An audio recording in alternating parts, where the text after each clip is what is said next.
So what are the benefits for those in crypto to be nomadic and be able to do the same thing as you? The benefits are, it's awesome. It's an awesome lifestyle. And I suppose you can go to all the crypto conferences, if that's your thing. You can just show up around there. You can potentially go to Ryan Selkis's city in Wyoming, the crypto city that he mentioned on Twitter a while ago he wanted to build. I do think we're going to see the development of a digital nomad community around crypto as more and more young people get into this lifestyle.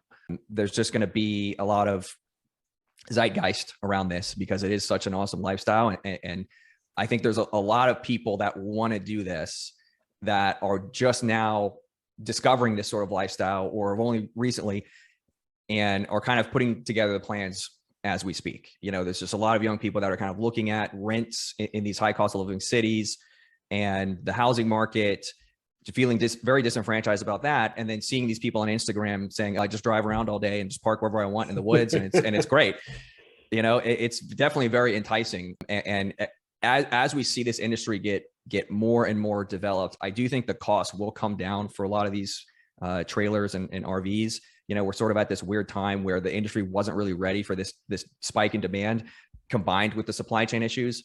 So in a couple of years, hopefully the prices will come down. And that's when I think we'll see a lot more people jumping on the bandwagon. And yeah, you better reserve your campground 2 years in advance then if that's where you're going. But for people like me, I'm already, getting away from that and just getting out there. So what's really going to change the game is Starlink. And they've announced recently that they're working on a mobile version of the Starlink satellite dish that will actually give you up to 200 megabits while driving. So you can be speeding, 200 miles an hour in your Tesla down some desert interstate and still get an amazing internet connection. So for the digital nomads, that's going to be the go-to solution. I think you're just going to park wherever you need to go, align your dish, and then you've got really good internet that, we're used to in the cities.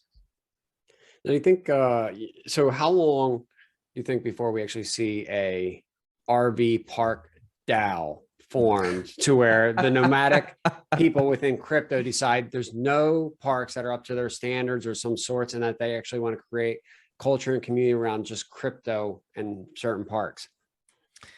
I could see that in the next couple of years happening. Certainly if this, Wyoming crypto city movement kind of takes off, I think that would be a good place for it, just given that it's, in the West where you get a lot of people coming to go camping and stuff, and how favorable the Wyoming government is to crypto at this point.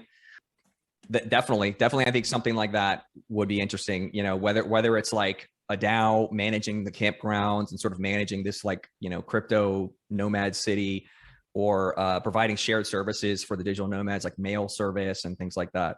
Yeah, I think that's definitely in the realm of possibility in the next couple of years. And hey, sign me up. When we're done here, I'm going to go spin up RV coin, and then I'm going to target those out there that are near all the parks, right? There you go. Just make sure you register it in Wyoming. Registered. I didn't think you had to register anything anymore. Yeah, right. Tell that to Gary Gensler.